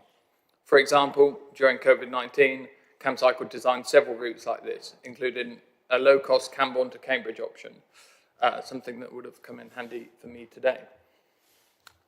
Whilst CamCycle welcomes proposals for quick win projects, without a hierarchy which defines networks for walking, wheeling, cycling and bus journeys, it will be difficult to prioritise these schemes and ensure the maximum impact on sustainable transport journeys. In the absence of an overall vision, each implementation risks becoming an isolated scheme without community buy-in. Imagine if the hierarchy had been placed at the heart of planning and communication. The GCP would be carrying out trials of different priority measures already, and the public would understand how this was part of a joined-up vision for the city. How will the GCP plan and prioritise its sustainable transport schemes while still waiting on a clear vision and hierarchy? Josh, thank you very much. I would now like to ask Lynn to first of all answer these questions, if you would, Lynn. Yes, of course. Thank you, Chair. Thank you to all three of you for those questions and feedback. I'm probably going to take them slightly in reverse, actually. So Josh, on behalf of Anna for CamCycle, you're right, there is an existing strategy. It was written in 2014. The subsequent City Deal programme was born out of that and the need to support delivery of the current local plan. And so the papers actually before this one today have respectively set out progress towards delivery so far and the agenda for delivery of the rest of the sort of £600 million worth of public investment and then Section 106 money that takes us to 2030. So in terms of delivery, that's there. The GCP is relentlessly focused on delivery of those busways, greenways, all of the other projects to the benefit of Greater Cambridge. What goes beyond that 2030 timeframe will be in support of sort of future growth in an emerging local plan. So it does require a new strategy. But as I think my colleague Peter said at the last meeting, this is sort of evolution, not revolution. It's not a brand new strategy. It's the evolution of the work that we're doing that moves forwards, hence the Greater Cambridge Transport Strategy. But GCP will, of course, continue to play its part in those conversations. We work hand in glove with all of those authorities, with the CPCA, with the county, with the planning authorities to provide supporting capacity for that. In terms to your question of how we will prioritise things in the absence of a road network hierarchy, we'll be really transparent about the way that we choose to prioritise those projects. We'll bring recommendations to a future board and we'll be transparent about the method we've used to arrive at that. When we do so, I would expect it to be based around the overarching City Deal objectives the GCP board has agreed and around the city access objectives as updated should the board agree to do that today. Really happy to talk about specific suggestions that you and any other organisation has for what should be within those quick wins. And much of that answer covers what Ms Hughes asked as well from the Sustainable Travel Alliance. Again, the County Council will take forward the Greater Cambridge Transport Strategy and they agreed that last year and that will update and supersede the strategy. So it's really right that as we look at the proposals we put out in 2022, consider the feedback we got from the consultation, consider what we now know the decision is on the STZ, which really affects what you choose to do there, that as we update those proposals, as we think we need to do, we do that through the transport strategy. It is a complex governance environment, but we all work together to get this done, and it's right that that's the vehicle for it. It was actually always the case that the road hierarchy proposals that the GCP developed would ultimately be fed through to the county, which is the Highways Authority, and we said as much in the consultation material when it went out in 2022. So we do think that's, it's just now that that will happen through that wider strategy rather than standalone. And then in terms of the middle question from Ms Wheater, just to add to what I've already said about the sort of general framework and who's taken that forward, in terms of the next steps on that, that's of course for the Highways Authority to sort of think about when it's developing the transport strategy in terms of consultation.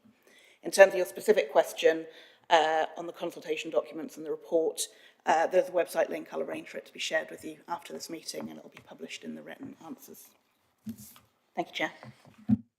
Lynn, thank you very much. Now, I know that there are board members with views on the questions that have been asked and with answers that we would like to provide, but we will take protocol seriously for once, and we will do that at the point where we are doing the board debate. So before we do that, I would like to ask Lynn to introduce the proper report, and then we will get the Assembly feedback, and then we'll do the board debate. So Lynn, over to you again.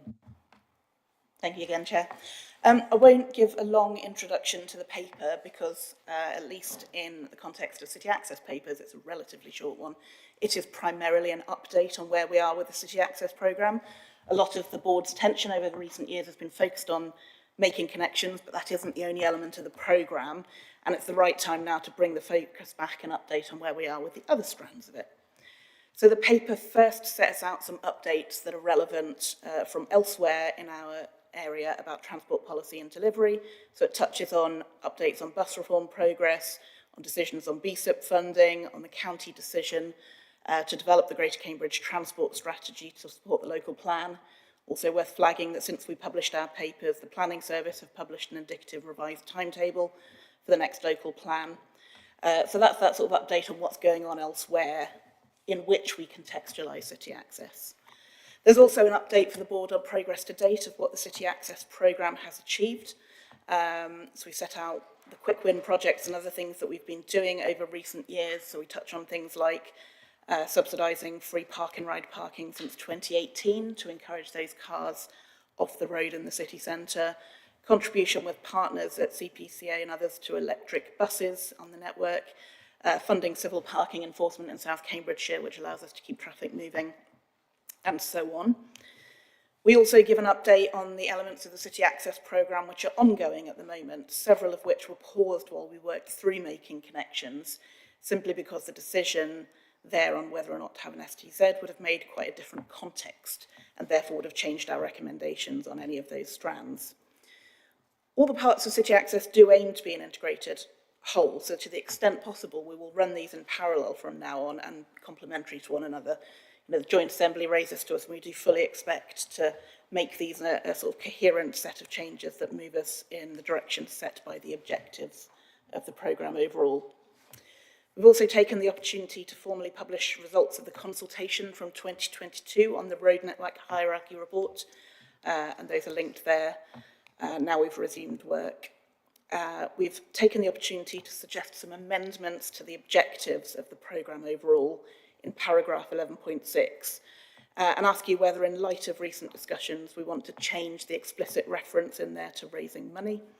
And do we want to be more explicit about using City Access to maximise the benefits of the rest of the programme, which actually picks up points such as Councillor Milne made earlier about things like making sure that we're getting the wayfinding right at the end of the greenways to sort of link it in and make sure we get the most out of the investments that we're making. And we've tweaked those objectives to reflect the fact that the Joint Assembly made some comments on them. And then just finally, it makes a suggestion that there may still be opportunities around quick wins in the city which move us in the direction of those objectives whilst the Greater Cambridge Transport Strategy is developed. We've suggested a series of sort of fruitful areas of exploration for those, but we will come back to you with more formal assessment and prioritisation at a future board. And so the recommendations for your consideration are simply to note those updates and progress, note the consultation findings, agree the updated objectives, and agree that we should bring you future options for quick wins, focused probably on the areas set out. Thank you, Chair. Thank you very much, Lynn. Now, before we discuss this paper, Tim, would you like to tell us what the Assembly had to say about it? Yes, I would. Again, it's well described in the text, both in your report and in mine.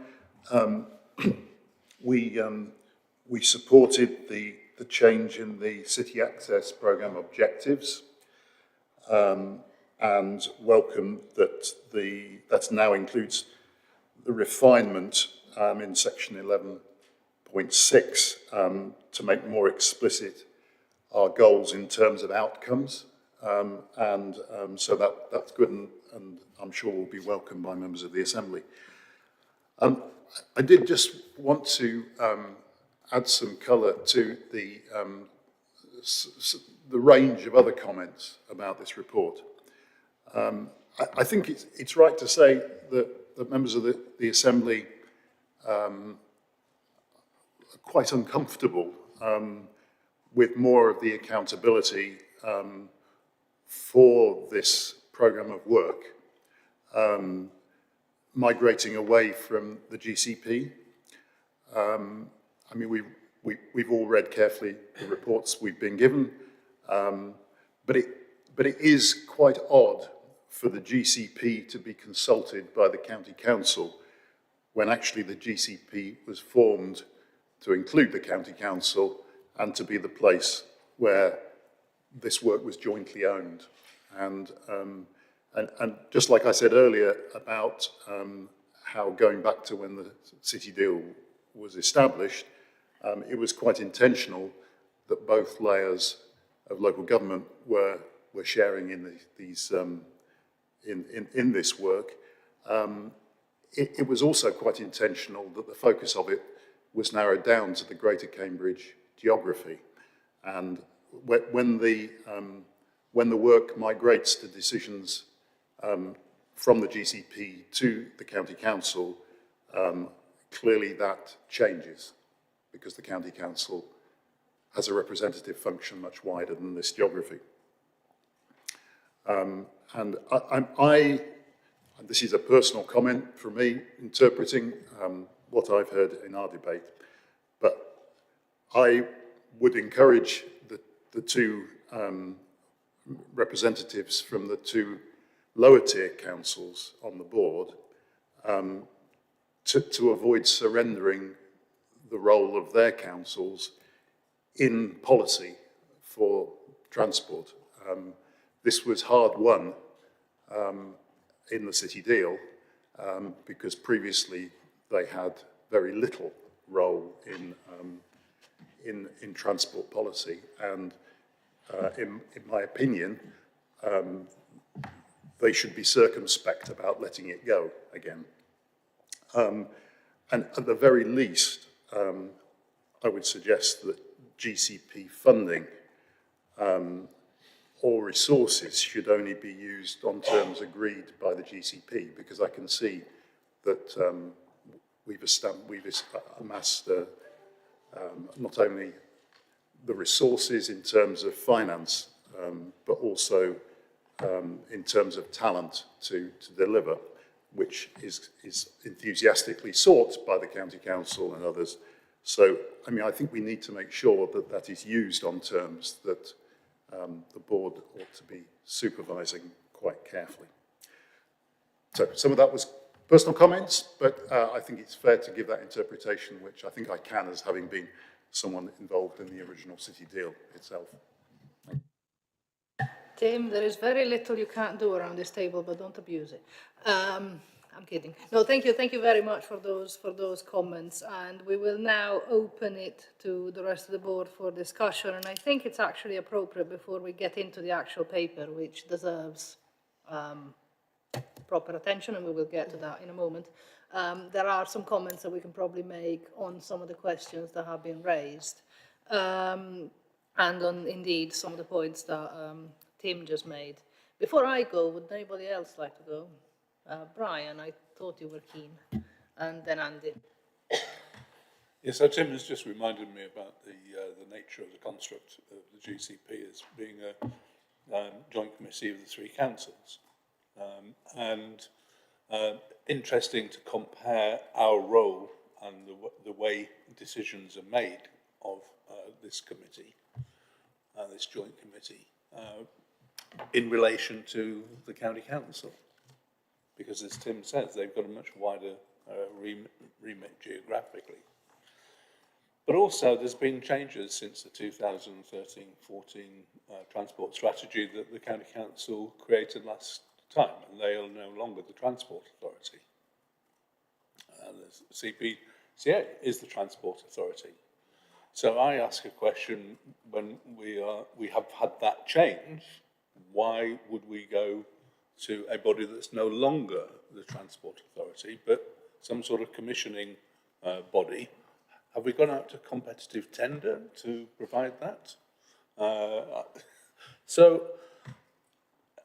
And I see this continuing thing. We talk about our rich governance environment, and we get the CPCA, who have limited staff, commissioning work from the county council, that then go and contract it to a third party once, twice, or more times in the process, and then goes back as a recommendation, but then has to be approved for budgetary purposes to the combined authority. The whole thing is very messy and can lead to finger pointing quite often. So my point in this is that I would be much happier to reflect what Tim was saying if we maintain some sort of control over the development of this strategy, not just to give it to the county council because they'll end up with it at the end of 2030 when the GCP comes to an end. Because I see there's a requirement, as we've talked about with the skills, of continuing that and doing it in a progressive way. But I'd be very loath to leave control of that with the county council for any longer or any shorter than necessary. Thank you, Brian. Yes, Andy. I suspect I'm going to say something similar, both to the Sustainable Transport Alliance, Tim and Brian, but probably less eloquently. So if you look at it from a business perspective, I like the quick wins idea. We haven't discussed the paper, we haven't actually had the paper presented yet. I like the quick wins idea, but let's not do big decisions because we'll do a strategy instead. Is like, you know, that's a business strategy. We can't decide what to do, so we'll go away and do the strategy again rather than just getting on and doing what everyone thinks needs to be done. So there's cynicism there. It may be misplaced. I hadn't realised it hadn't been done for 10 years, so maybe 10 years is long to start a new strategy. But even so, it does kind of give that impression. I think my anxiety is that as a business representative on the GCP and actually business representative on the combined authority, I had no idea that it was the county council who did the Greater Cambridge Transport Strategy, and I've been on the GCP for 10 years. And I know and love some of the members of the county council who may be with us today. But even so, that body has no representation from business on it, and yet it's going to come up with a transport strategy, which you already know is critical to business success in the area. I'm sure they'll do a marvellous job at consultation. But we are kind of abrogating our responsibility, and I'm anxious for business that we won't have the voice that we have elsewhere. What I do notice in the very well positioned now Case for Cambridge document, which we were all discussing earlier. You missed that, Nick. It was a great discussion. I'm sure you'd have had some views on that one. It does say in there that the government will work with, this is on infrastructure, I mean, including transport. The government will work with the Greater Cambridge Partnership and the Cambridgeshire and Peterborough Combined Authority to consider long-term infrastructure requirements and potential solutions. There's no mention there of the county council. Perhaps there should be this. It says other stakeholders, but it's clearly positions. It sees the GCP as the body for sorting out Greater Cambridgeshire alongside the Cambridge and Peterborough Combined Authority, both of which, from my perspective, have business board representation. I know we're not going to sort this out today, but I have a suggestion, even before we've read the paper, that under recommendation C, I think it is. I'm not very good at scrolling on this computer. So we're going to note the response to consultation, and then we're going to work with the huge plethora of organisations who are involved in our rich government environment. So, and quite right, you should involve the County Council, Cambridge and Peterborough Combined Authority, the GCP, the City of Cambridge, and South Cambridgeshire, and government. Can we add and government? Because and government, which is the shorthand for the future, presumably Cambridge Development Group, are not going to sit idly by and let bodies just claim the Greater Cambridge business case. So can we add government to see, and they can help sort out, within the next 3 to 6 months, hopefully, where is the right place for this work to be done. Thank you. I have made a note of this, and we will come back to it. But it was less eloquent, more of a rant than eloquent, but I think I made my point. I feel like I should take Mike first, and then we'll have a couple. I'll be very brief. You'd be not surprised to learn I'm not really going to demur from what Tim, Andy, or Brian have said. There's things missing here. Andy's point about the central government's role has to be acknowledged, but perhaps more importantly, it's the CPCA. There's something missing here, which Brian made the point, They are the Transport Authority, not the County Council. Yeah, I know, but what I'm saying is that the relationships aren't right, and I think probably the easiest thing to do is to take more work on this particular bit. I'm so sorry, the easiest thing to do is what? Well, I'm just saying. Sorry, it's just following on from what's been said by Tim, Brian, and Andy. It sounds like there's something that requires finessing to get this right. Okay, but before I make my comments, I think it might be... Rachel, do you want to say something? Well, I just wanted to clarify that the CPCA is asking the County Council to lead that work as sort of, you know, sons and daughters of the LTCP that the Combined Authority has agreed. So it is about working together. Sorry if that hasn't come across, but this is, in our rich governance environment, different bodies are working together to deliver that long-term strategy. And as Lynn set out in her introduction, there is a timeliness. You know, there was the previous strategy that led to the City Deal programme being agreed, and that's what we've been implementing. And there is a need, as we conclude that work and successfully deliver on that programme, that the next iteration flows from it. And it's appropriate that all bodies responsible for transport in this area, of which there are a number, work together with the local planning authorities as well to ensure join up between the emerging local plan and the next iteration of the transport infrastructure that can support it. So I suppose from an officer point of view, just to reassure the board that you know, we are all working together. It isn't an us and them in that context. And actually, as the Assembly asked, I think, I mean, the Chair of Highways and Transport at the County Council is also sat here, you know, talking to officers at the County Council. You know, our expectation would be that the Assembly will be involved in scrutinising that work as it comes forward. You know, that it's not about excluding GCP from the process. It's just making sure that we all work together, because there will come a point at which this body doesn't exist.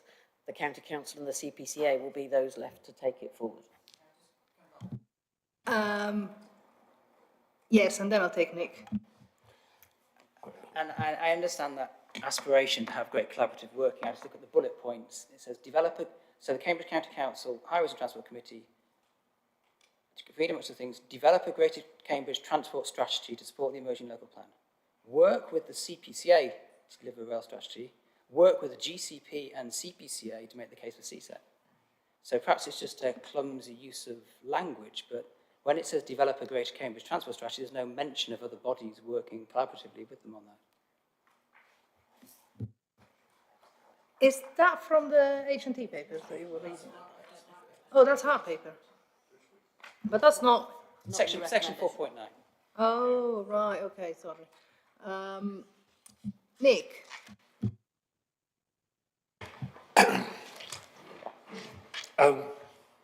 How does this reference and how does this fit into the recently released local transport and connectivity plan from the Combined Authority?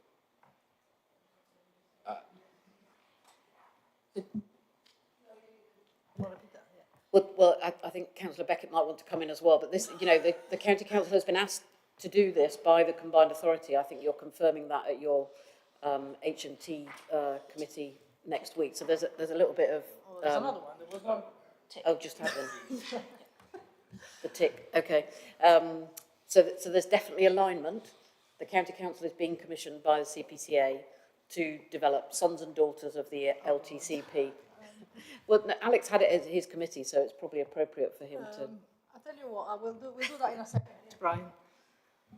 So I think picking up on Tim's previous point, where previously the District Council in South Cambs and Mike representing the city didn't have any say over transport matters.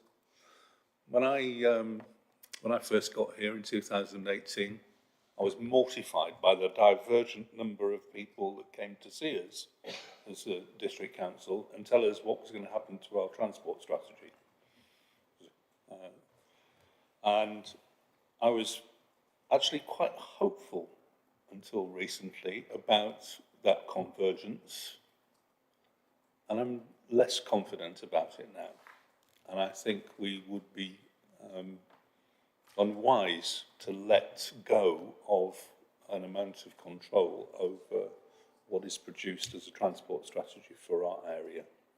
It's exactly what, in large part, the city deal was done to create, as Tim has mentioned, as one of the progenitors of the document. And I think we need to accommodate that desire to contribute as we go forward, as long as we can.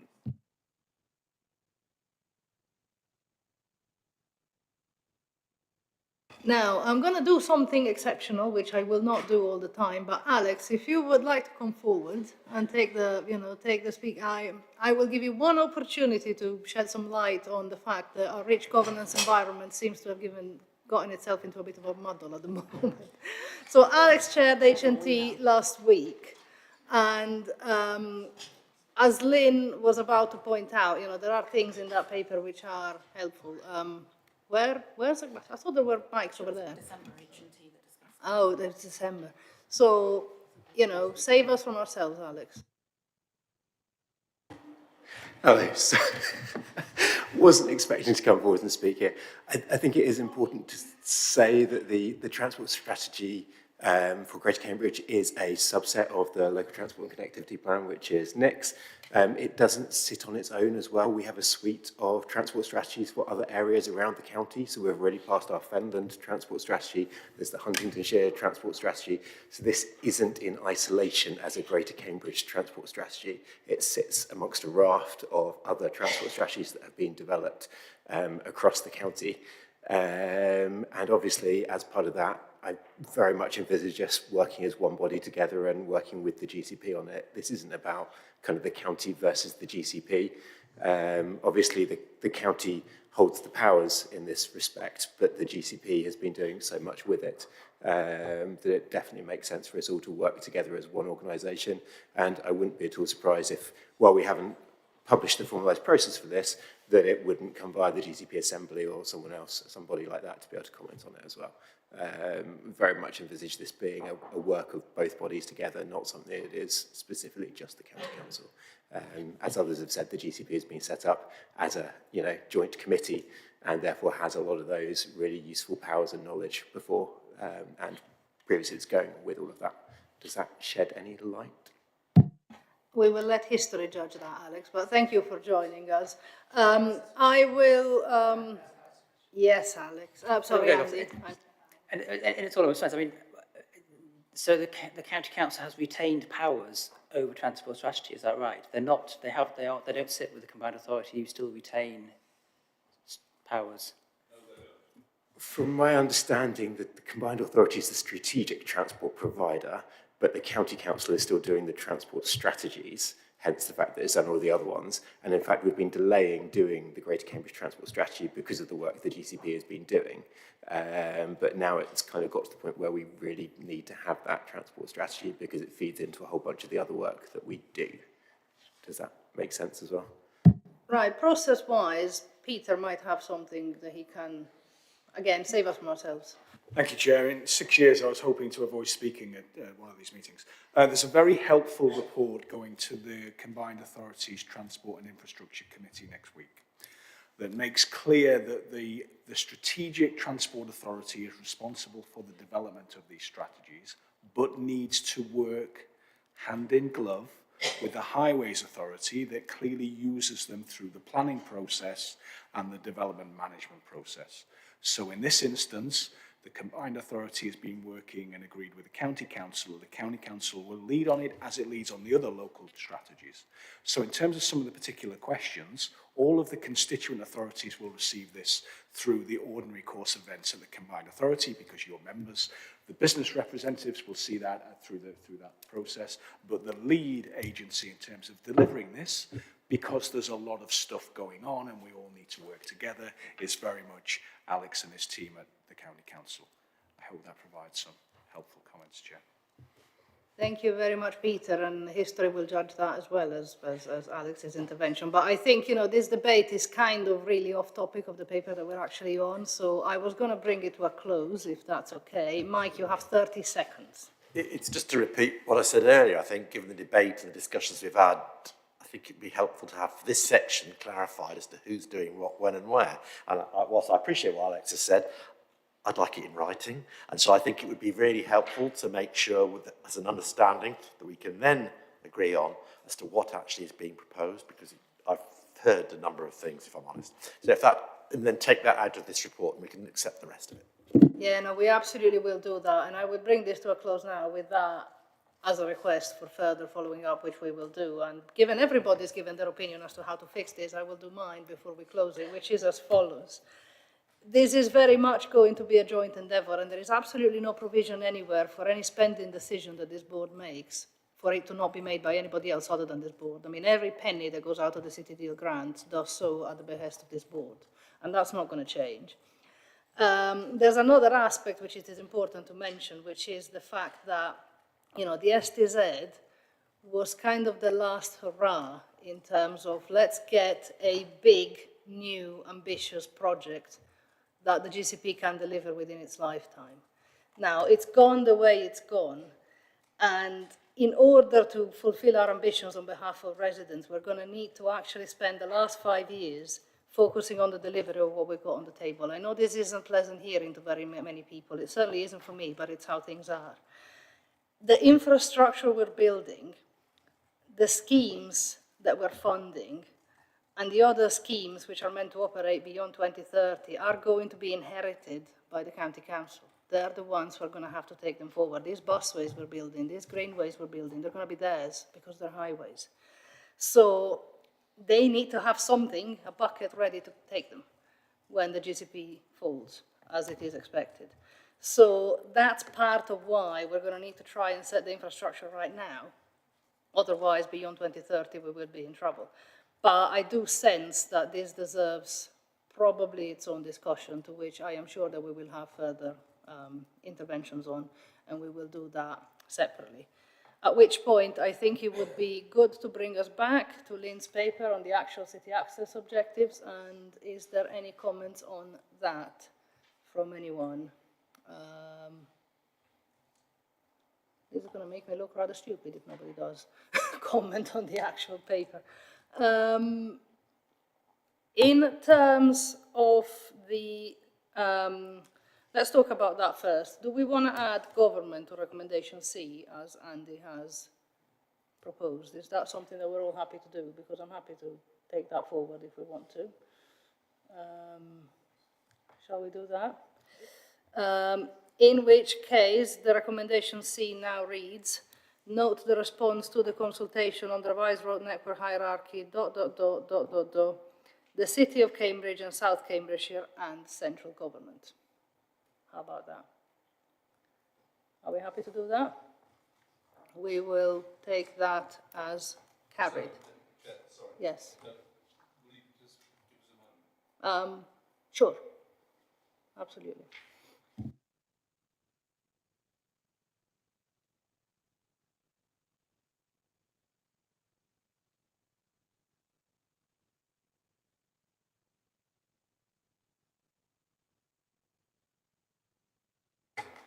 Something about I hear. Forgive me. We haven't had a chance to discuss this, so I hope I'm not flying solo here. But there's something about the detail of this bit that requires further work. I don't think anyone's disagreeing necessarily with the principle, but I think I'd like to see, despite what Councillor Beckett said, a bit more detail about how that might work in practice. There's an underlying transparency issue for me in this, and it's not that you know anybody's deliberately trying to hide stuff, but just the governance environment itself. Just you know who commissioned who to do what, who's paying for it, where did the money come from? We've had the accountable body in the room earlier today. Sorry, where did the money get moved from to who, and who paid the county council to do the transport strategy, and who then actually approves that transport strategy? Not really quite sure. So I think that this proposition needs review to address those needs, and I'd just prefer us to take it away. So move it back, we can do it by delegated authority, we can just have a meeting of the board to discuss this particular issue, and then we've got another meeting in June, haven't we? So it's not. I mean, it's not a long time away to have that discussion. So let me try and understand this. Would you like the entire paper to be withdrawn? No, little c. But, oh, little c, is that it? It's little c, I think. Okay. The issue is this part of it being developed through the Greater Cambridge. That's what they've got a problem with. Okay. So, yes, Mike. It's not about doubting, it's just about understanding how it'll work in practice, I think, which might then reassure particularly the second-tier authorities, I think, which picks up directly from what Tim and the Assembly said earlier on, and it's just about not wishing to doubt the county, or indeed, it's just, can we have more clarity on that? So it's subject, I think, purely, or is what I'm looking for, subject under little c to agreement and more detail upon the proposal and how it will work. So it's not doubting the proposal, it's just, I want more detail. Okay, now I think we have agreed that detail on this is coming forward because it's clearly very sorely needed. Would you like reference in little c to the revised proposal being developed, blah, blah, blah, to be deleted from the recommendations?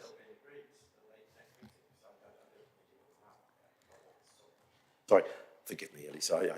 I think just subject to the detail being agreed at the June meeting. I think that's all it probably requires.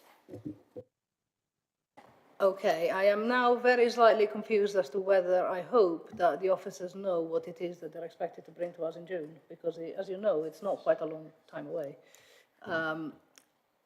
And would the recommendations as they stand be okay subject to the fact that we do this?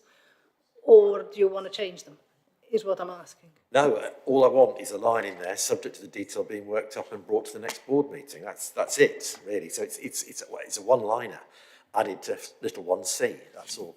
Right, let's take this one at a time. Are people happy to add central government before I add the thing that you talked about? So we'll take that as agreed, fine. Now we will take a second proposal to add after central government, comma, subject to the detail being brought back to the next meeting of the board. Are we happy with that? Somehow this feels anticlimactic after all this ruckus. But no, that's all fine. I will take it and run. That's a win.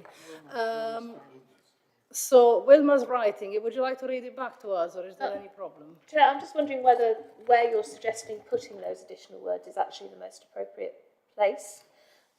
Sorry to call it. I just wonder whether something added on the after and agree. We start on and agree that proposals require further consideration, including ensuring that bus journey times and reliability are protected, but all subject to the detail being agreed. The detail of how that might be taken forward being agreed at the June meeting. Does that? No. I don't think we're looking at the same bit of recommendation C. Okay. Now, after reliability are protected, full stop, there is no change. Yeah. Okay, leave that absolutely as it is. Now proceed to the next sentence. Any revised proposals, etc., etc., etc., right at the end, where it says the City of Cambridge and South Cambridge here. Shall I come round and show you? I can do that. No, it's fine. Comma, and central government, comma, subject to the detail being brought back to the next meeting of the board.